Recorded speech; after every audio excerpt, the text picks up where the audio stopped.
I'm Everton de Oliveira, the Professor Água from the Groundwater project. And I have the pleasure to bring to you a new publication, Introduction on Fluid Mechanics for Groundwater. It's a great book, and it's been done by Harald Klammler. Harald received his diploma and doctorate degrees from the Graz University Technology in Austria. And now he holds a permanent position at the University of Geoscience at the Federal University of Bahia, Brazil. So today he lives close to me in Brazil. He speaks good Portuguese, and we have the pleasure to have someone as bright to bring such a book for us, a top topic. So that's the book for Harald Klammler. Well, thank you very much, Everton. It's a great pleasure to be here and honored to be part of this great project. And if I tell you a little bit about myself, well, I can tell you that I was born in Austria, born and raised. I went to school there.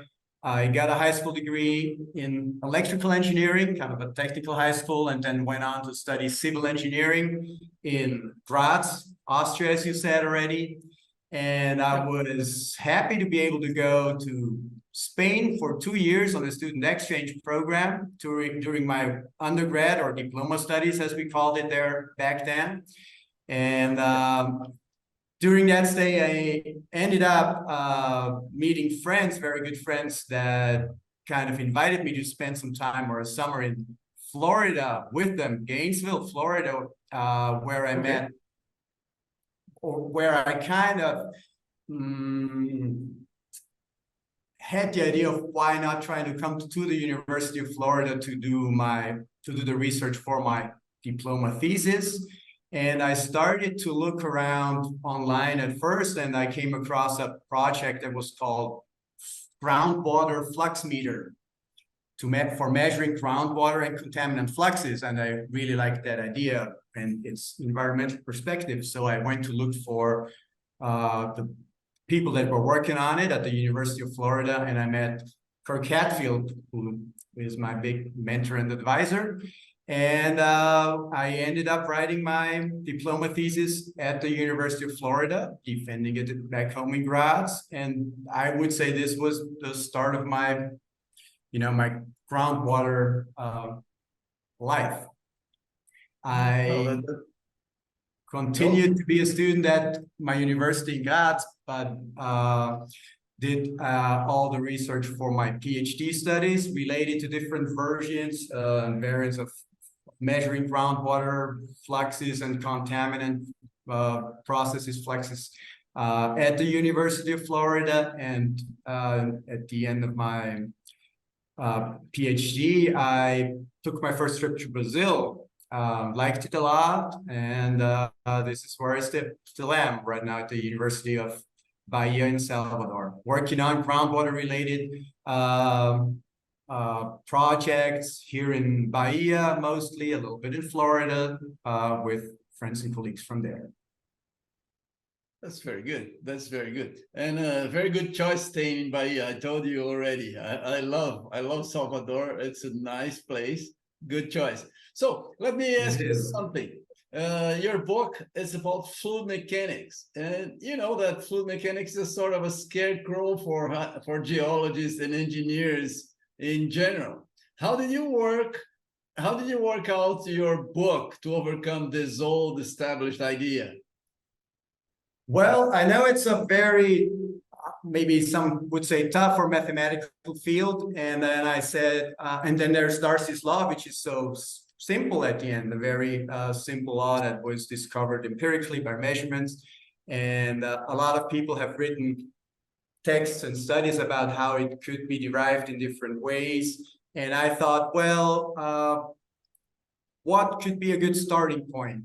And for geologists or engineers. And I thought, well, most would be probably familiar with Newton, kind of the few centuries back when science started the way we do it and like it now, and his laws of motion, and then friction, how friction can be, between solids and within liquids.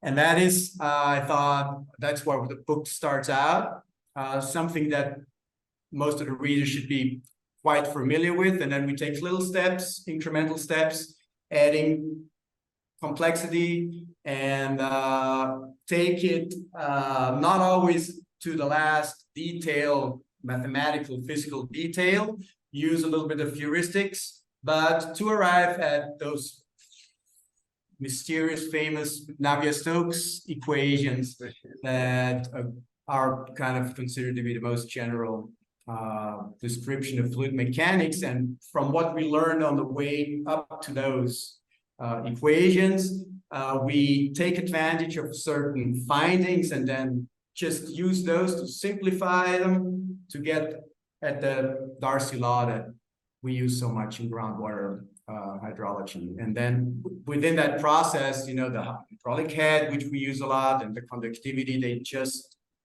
emerge with their meanings out of that. So I thought that was it's a progressive kind of way of trying to get to where we wanted to get to with our presentation, with our approach. Yeah, I really enjoyed it. So you started, you know, your book, you present Darcy's laws in a different way for the way we know, because it's very simple, as you mentioned. Can you go into a bit more detail on how it is presented? And what is the gain for hydrogeology? And I believe that's the beauty as well of the approach that you presented, because, you know, usually when at least when I studied long ago, we jump into, you know, numerical solutions for the Navier-Stokes and the, you know, the equations that we have, but people don't care much about the concepts. You just dive in and survive, right? Exactly. I can imagine that. Yeah. And so one of the big thoughts when outlining the idea of the book was to make it to base it a lot on the first principles and forces. So what can forces do in our world? They can drive, induce movement, or they can resist movement. And that's what happens when groundwater moves or not, right? It's like there are forces that try to push it and others that try to resist that movement. And that's a very simple principle that everyone is familiar with from just regular day-to-day experience. And based on that, and the outset of, you know, Newton's law of motion, it all kind of builds up and then it collapses back down to the Darcy equation, and we find out we kind of see that the hydraulic head and its gradient that we use a lot in our language, that it is simply the force that there is on a parcel of fluid in the subsurface, and that force tries to drive the water to move it, and it's countered by some frictional forces that try to hinder that movement. And when there is like equilibrium between both, then it just moves at whatever rate it does. So that's kind of the force perspective, I think, is the major, you know, foundation of the approach. Yeah, very nice, very nice. So how is your book? Actually, I saw your references, and for me, you mentioned the classics like Baer, Jacob Baer. You know, the Jacob Baer, we had a joke when we were studying that is the most cited in the last read book that every hydrogeologist had, right? So I had to read Baer, and I studied on Dullian's book as well. Not everybody studied on Dullian's because I had to. One of my supervisors, I had two supervisors, was a former student of Dullian. Dullian was his supervisor at John Chaps's at Waterloo. Dullian was at Waterloo at that time, right? But Dullian, you know the story. Dullian, he gave up fluid mechanics, not exactly fluid mechanics, but he gave up groundwater and oil to work with air, filtering air, and that's what he was doing. He thought that there was a different field, so he gave up, which was funny, very interesting. So how your book compared to those classics? Because they're They're not exactly like you've done. Yours has a very organized way of bringing up the equations. That's not what they do. Well, those are really great and classic books, and they are extremely comprehensive and rigorous in math and in physics and in everything. And we just pick out a small topic, out of all of their scopes that they cover. And, that makes it very focused, what we are now, the book that we're talking about.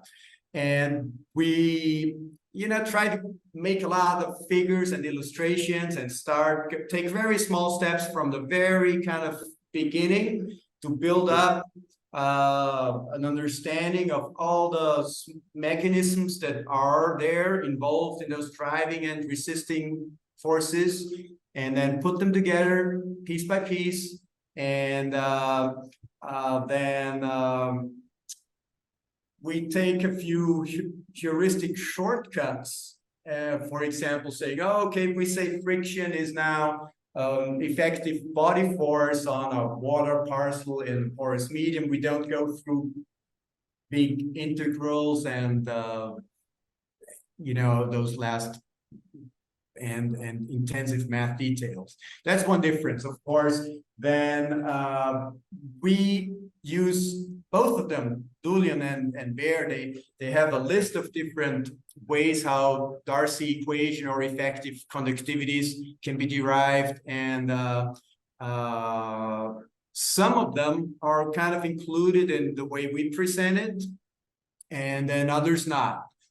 Right, so it's partially overlapping, and then slightly different in the way how we include heuristic reasoning to show how the equations relate to each other, to understand intuitively how they relate to each other and what they mean, what the terms in them mean, and then how they, link back into our Darcy's law at the end.